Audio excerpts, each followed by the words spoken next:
Today, I woke up with excruciating pain in my legs. I wanted to scream, but I held myself back. Never before has anything hurt this much. Could it be related to how I tripped yesterday?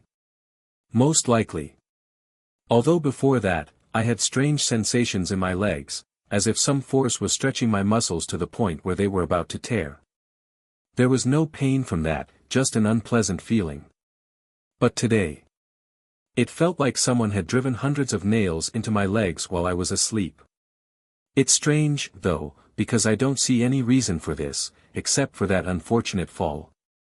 Just a mild sprain, nothing more. Why is the human body so weak, no matter how much you try to develop it? I'll wait a little longer and keep taking painkillers.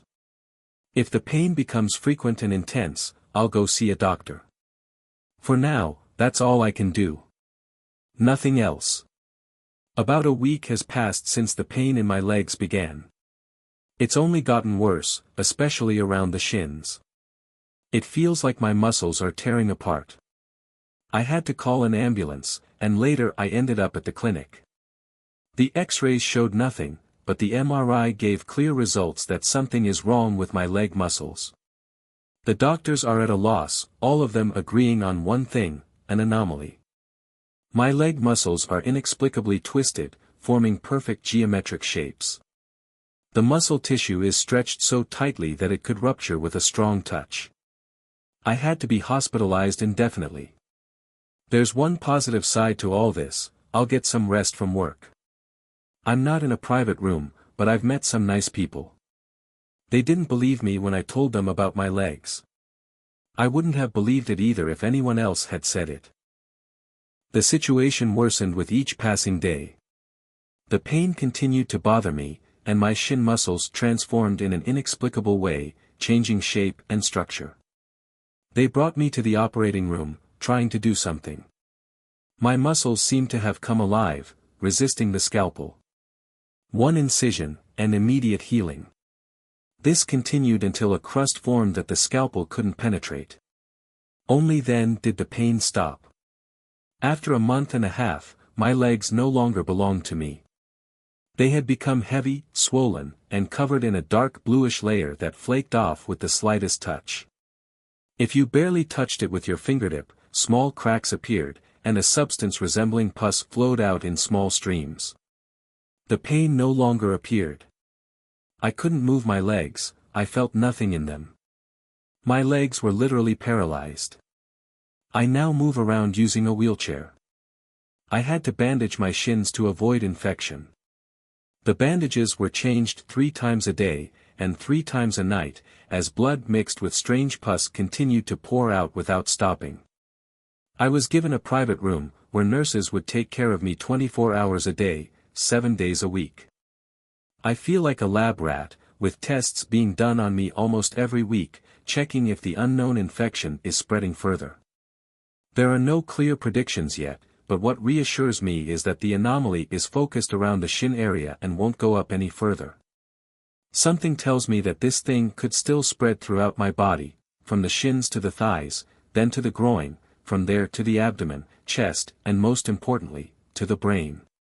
I can feel something moving under my skin, deep inside the flesh, as if it's alive. It knows that I suspect its existence, but it's trying to hide from the doctors. It doesn't want anyone else to know, except for me. It wants only me. Sometimes, you should trust your sixth sense. My fears were confirmed, the infection has spread to my thighs. It felt as if countless hooks had latched onto my flesh, pulling something rough and heavy, pressing my legs from the inside, all the way to the bones, moving, scratching my skin and flesh with its rough, scaly texture. At the same time, I could feel my bones grinding to dust and dissolving inside my legs. Whatever it was, alive or not, it was feeding on me. My legs had become limp, I felt nothing in them. Only in the thigh area did a small amount of sensitivity remain, and with every touch, it became unpleasant. The doctors don't understand what's happening to me. They look at me like I'm infected. Maybe I am. Sometimes, you should trust your sixth sense. My fears were confirmed, the infection has spread to my thighs. It felt as though countless hooks had latched onto my flesh, pulling something rough and heavy, pressing down on my legs from the inside, all the way to the bones, moving, scratching my skin and flesh with its rough, scaly texture. At the same time, I could feel my bones grinding to dust and dissolving inside my legs. Whatever this was, alive or not, it was feeding on me. My legs had become limp, I felt nothing in them. Only in my thighs did a small amount of sensitivity remain, and every touch became unpleasant. The doctors don't understand what's happening to me. They look at me like I'm infected. Maybe I am. It's some kind of infection, creating a new form of life inside me. Another step in evolution, a leap in the animal kingdom's hierarchy. I can't think clearly anymore. My mind has shattered from such horrible pain. I am not myself anymore. I mean, I am still me, but a little different. God, what's happening to me? It took about 4 months to turn my life into a nightmare. I read somewhere that the number 4 is considered cursed in Japan. I have a feeling that it's only going to get worse. The infection in my legs has now reached my groin. My lower limbs have completely withered, all the blood and pus have drained away, leaving only decaying flesh and skin. The flesh itself has become a gelatinous mass, and through the thin layer of skin, I can see the substance vibrating. At least the pain is gone, replaced by heaviness. If I don't think about it, it doesn't bother me, and I can sleep peacefully. But one brief thought about how my legs have become like 2 sacks of potatoes, and the discomfort comes flooding back. By the way, I forgot to mention that I'm now in an interesting institution. I was carefully transferred from the hospital to some research center. I don't recall the name, but it's a fairly well-known medical organization, at least in our area. This is where they study various pathologies that aren't found in medical encyclopedias. You might think of secret labs where they create terrifying mutants, right? I thought the same. Turns out, I was thinking in stereotypes. It's an ordinary organization, where they study bodily anomalies. I'm one of the few who ended up here, though not by choice. The food is good here, and the beds are more comfortable. I still miss my old life. Right now, I feel like a lab rat. It's uncomfortable to feel this way. Death has already passed by me. I think I'm living out the last days of my fleeting life. I want to die. Close my eyes and never wake up. I feel nothing. The infection is slowly, but surely, spreading through my body. Recently, I had surgery to amputate the lower part of my body, to stop the mutation from spreading further. That's what the doctors thought, but the plan failed. And now here I am, a lonely half-being. Not alive, not dead. My abdomen is partially taken over by. Let's move on to the next story. I struggled to open my eyes, mentally fighting off sleep. Honestly, I didn't really want to get up. I shifted my gaze to the digital clock, trying to make out the time. 5:48, almost 6 o'clock, and I'm already awake. Why is that? It's my day off, I don't need to go anywhere, but my body still forced me to wake up this early. I kind of want to sleep, but at the same time, I don't. With a heavy sigh, I looked towards the window. Or rather, at the small gap between the curtains. It was still deep darkness outside. Early December. The snow hadn't had time to fall properly, the weather was only graced with frost. Frost was so beautifully clinging to the trees. One tree was so covered it looked like a cocoon. Or maybe that's just how it seemed to me. I barely smiled at the thought. It's funny, but this tree almost looked like a human head. Like an avant-garde artist had decided to paint a portrait of a person, a large, awkward head on a very thin and tiny neck. Nature is the best artist, and no matter how talented a person is, they can never surpass the beauty of nature. Sleep began to pull me in again. I woke up with difficulty once more. I glanced at the clock. I struggled to open my eyes, mentally fighting off sleep. Honestly, I didn't really want to get up. I shifted my gaze to the digital clock, trying to make out the time. 5:48, almost 6 o'clock, and I'm already awake. Why is that? It's my day off, I don't need to go anywhere, but my body still forced me to wake up this early. I kind of want to sleep, but at the same time, I don't. With a heavy sigh, I looked towards the window. Or rather, at the small gap between the curtains. It was still deep darkness outside. Early December. The snow hadn't had time to fall properly, the weather was only graced with frost. Frost was so beautifully clinging to the trees. One tree was so covered it looked like a cocoon. Or maybe that's just how it seemed to me. I barely smiled at the thought. It's funny, but this tree almost looked like a human head. Like an avant-garde artist had decided to paint a portrait of a person, a large, awkward head on a very thin and tiny neck. Nature is the best artist, and no matter how talented a person is, they can never surpass the beauty of nature. Sleep began to pull me in again. I woke up with difficulty once more. I glanced at the clock. Let's move on to the next story. They come with the rain. They always come. I have convinced myself of this repeatedly. I don't know what to do, or where to go. Wherever I run, they always find me. What do they want from me? Why me? I don't know. But I do know one thing. My fate is sealed, they are coming for me. And they will get me. At some point, I will just get tired of running from them. It all started in May of last year, when I was tiredly trudging home from work. That day, a strong spring rain had started, which, in theory, should have brought relief to nature, giving the long-awaited strength of life, signaling that summer had come. But, in reality, it was a gloomy, cold downpour, the raindrops like arrows piercing the earth and forcing people to bend low. That day, I was extremely exhausted from work, and I wanted to get home as quickly as possible. Take a shower, brew some strong tea, and turn on a movie under which I would fall asleep. Then, for some reason, I decided to take the park road. If only I knew what I would have to face. But back then, I was too tired, feeling too sorry for myself, and I kept trudging along the slippery cobblestone path of the park, listening to the velvety voice of the narrator coming from my headphones. Lately, I had gotten into audiobooks. The darkness was gradually thickening. The gloomy twilight was creeping into my face, touching my skin with sticky coldness. I wasn't in a hurry, so I decided to take a moment and breathe in the evening cool air. Suddenly, something caught my attention.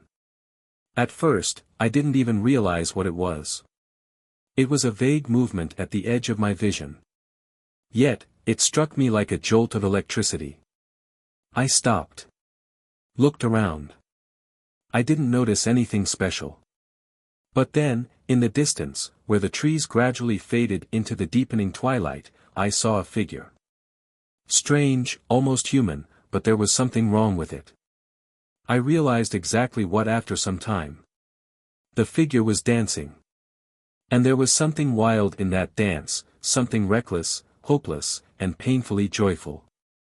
Something that made me shudder involuntarily. The dancer threw long, thin arms, jumped, twisted disproportionately long, skinny legs, spun, never stopping for even a moment. It was as if some force was making it dance. Abandoning itself, with a sense of torment. I didn't understand why, but it scared me. I couldn't figure out what exactly shocked me, but I felt an acute desire to run far away, forget this dancer, and never, ever think about it again. The fatigue had suddenly disappeared. With difficulty, I have to admit, I tore my gaze away from the blissful figure and, with more energy, began walking towards home, stepping into deep puddles, soaking my old sneakers with cold, muddy water. But by that point, I didn't care anymore. I just wanted to get out of the park, which now seemed threatening. As if something was watching me, mocking, having fun with my growing fear. I almost ran. My heart was pounding wildly. I only calmed down when I got home, slammed the door behind me, and locked it. About 10 days passed. With work and other matters, I had forgotten about what I had seen in the park. I was living my usual life again. But, as they say, I was celebrating too early. My second encounter with the dancer, or rather, the dancers, happened on a Saturday, on my day off. I was standing by the window, listening to the rustle of rain playing in the green shrubs beneath my window. I admired the parting rays of the sun breaking through the clouds. By chance, my gaze drifted to the small park under my apartment. And I froze. The dancer was there. And not alone. There were 3 figures, all frenziedly dancing in wild, uncontrollable movement right beneath my windows. I saw them throwing amazing knee lifts, spinning, and jumping like ballerinas at a rock concert. I even thought I heard laughter. Wild, insane, filled with pain, sorrow, and desperate joy, the joy of a victim whose torment was about to burst through. I recoiled from the window. Or was it just me, or through the rustling of the rain, I still heard a faint, shrill laugh. I slept poorly that night. I was suffocated by nightmares. I saw the black earth beneath a red sky. I saw hunched, twisted freaks with long, thin legs and arms dancing around me. They were laughing, consumed by the laughter of madmen, drowning in their delirium. I couldn't escape their circle. And the scariest part was that I too began to dance. Spinning, jumping. Despair and horror overwhelmed me to the point where I passed the threshold beyond which you can still scream, or at least cry, and I could do nothing but laugh.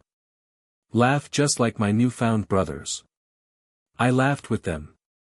Laughed painfully, laughed desperately, laughed as a hopelessly ill person laughs, as someone condemned to a torturous death laughs. I laughed, and my laughter sounded like the bubbling of a drowning man in the swamp. I woke up, jumped up suddenly. And in my throat, there was a gurgling remnant of not a scream, no. My throat burned from the mad, desperate, choking laughter. The rain came often. And along with the rain, they followed me. I tried not to pay attention to them, but there were more and more of them, coming closer, especially when I was alone. When I was among people, they lingered far away, where there was no one. As if saying, "It's okay, we'll wait." I stopped eating, I stopped sleeping. I was afraid to leave the house. And one day, I thought I heard quiet giggling and sneaky footsteps in my apartment. My anxiety and fear grew. I could no longer stand it. I packed my things, begged my parents for the keys to the dacha, and, under the pretext of opening the dacha season, left. I thought I could hide there. Somewhere they wouldn't find me. In my grandmother's old house, where I always felt calm and safe. Even then, I thought my grandmother's spirit would protect me. I was ready to cling to any straw. But how wrong I was. When I arrived, it started raining. Panic gripped my throat when I realized I was not alone. My path to the house lay through a field and a small forest, and I, praying and cursing at the same time, hurried toward the saving house. Even through my headphones, I heard the rising, shrill laughter.